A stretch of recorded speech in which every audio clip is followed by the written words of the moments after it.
Salve galera, tudo beleza? Professor Gustavo Nogas na área. E aí, será que faz sentido treinar só com tênis de placa de carbono ou de nylon? Será que isso traz benefícios? Será que isso pode te prejudicar?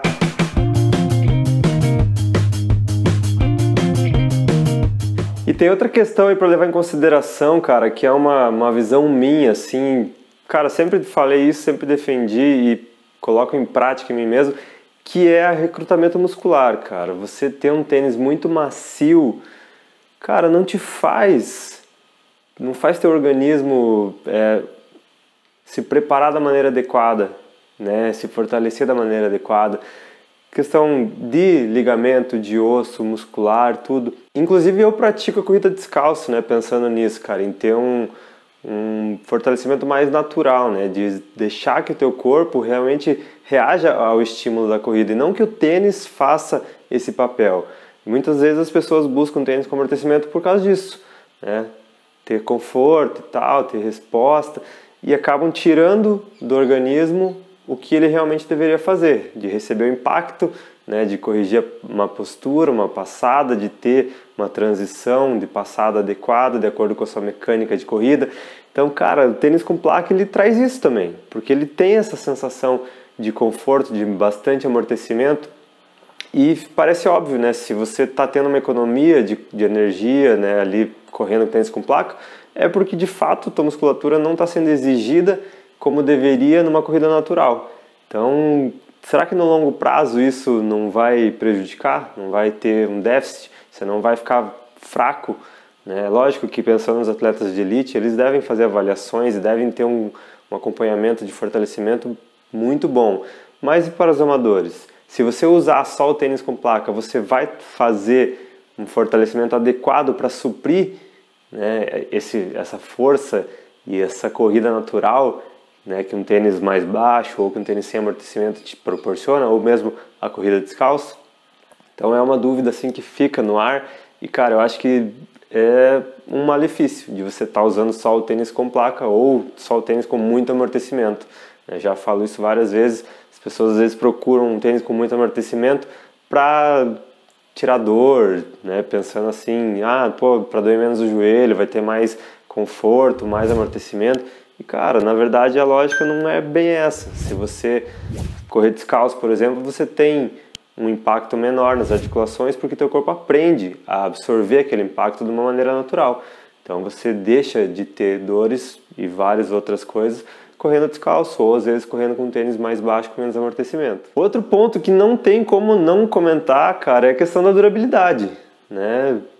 Será que a função da placa dura bastante tempo? Pensando em quilometragem, né? Eu tenho vários tênis que passaram dos 1000 quilômetros aí. Até acredito que os tênis com placa possam chegar nos 1000 quilômetros, mas será que eles vão chegar nessa quilometragem com a placa cumprindo a mesma função que ela tinha no começo, ou que ela tem no começo? Então, cara, a questão durabilidade versus custo-benefício, pensando no preço desses tênis, me deixa assim com uma pulga atrás da orelha. Então, você usar só tênis com placa, primeiro é um investimento altíssimo, né? Você vai ter um gasto muito maior aí do que você teria usando outros tipos de tênis. Segundo, a durabilidade em tese diminuída, né? Menos material, principalmente de solado, né? As borrachas mais finas e tal. E, cara, além disso, será que com 500 km, com 800 km, com 1000 km, a placa vai estar te entregando a mesma condição? Ou será que ali com 500 você já não sente mais a função da placa e você já vai querer ir para outro? Então, cara, custo-benefício, né, dessa equação é bem complicado. Eu ainda fico mais com o pé atrás pensando nessa questão de durabilidade versus investimento que você está fazendo. E eu não poderia deixar de comentar, cara, que, eu penso muito, já pensei várias vezes no porquê que ainda não se considerou esse tênis com placa aí como um doping tecnológico.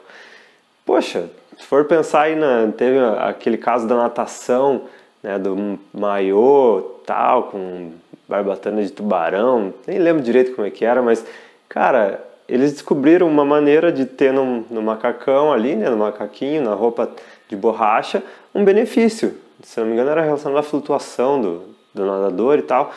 cara, modificava. E os atletas começaram a usar aquilo ali e começaram a ter uma performance melhor. E a organização da natação, né, foi lá e vetou. Cara, será que a IAAF também não tinha interesse em fazer esse veto? E daí falou mais alto aí o poder aquisitivo das marcas. Imagina quanto a Nike não investiu, né, em estudos, em atletas, em muita coisa para desenvolver e colocar no mercado esses tênis com placa. Não que o custo do tênis em si seja alto, eu acredito que não. Acho que eles têm uma margem de lucro altíssimo nesses tênis. Mas, cara, foi investido em tecnologia, né? Em estudo, em pesquisa, enfim. Então, poxa, ficou naquele limite. Ele veio tênis com placa, daí teve aquele tênis mais alto, inclusive com 5 centímetros, que depois foi banido. Então, eles limitaram em 4 centímetros. Porque justamente 4 centímetros era a altura ali do Alphafly. Cara, ficou muito suspeito, né? Parece que é nítido que parece um doping tecnológico, que você tem um benefício, que você tem uma vantagem. No alto rendimento, lógico, todos os atletas estão usando, né? Então acaba se equiparando, mas se a gente trazer para a realidade do amador, cara, um cara que não tem condições financeiras dificilmente vai estar usando um tênis desse, né? E acaba ficando aí numa condição de competição desigual com uma pessoa que tem mais condição e possa investir num tênis com placa, né? Então as competições amadoras vão revelar, né, essa disparidade aí financeira, cara.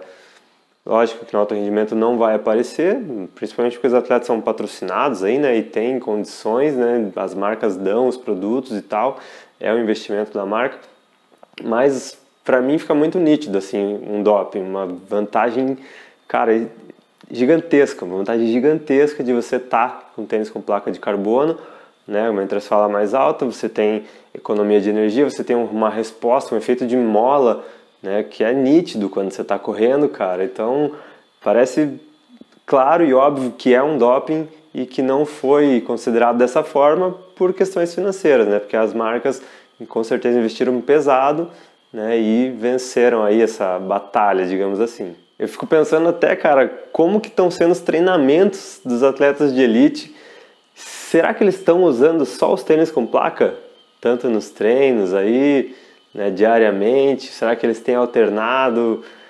Fico pensando muito. E outra coisa que me deixa assim com uma curiosidade muito grande é saber o volume, cara. Porque, óbvio, os caras rodam lá 200, 240 km por semana. Cara, tendo uma economia de energia, né, uma recuperação muscular diferente ali, você não se sente tão cansado depois de um treino com tênis de placa. Será que eles estão treinando ainda mais? Fazendo um volume ainda maior de treinos? Inclusive mandei uma mensagem pro Danielzinho, cara, ele ainda não me respondeu. Se ele me responder, vou trazer essa informação para vocês aí de como que ele tem feito com os treinos aí, né, nosso brasileiro maratonista. Se ele tem revezado os tênis, se ele só está usando tênis com placa.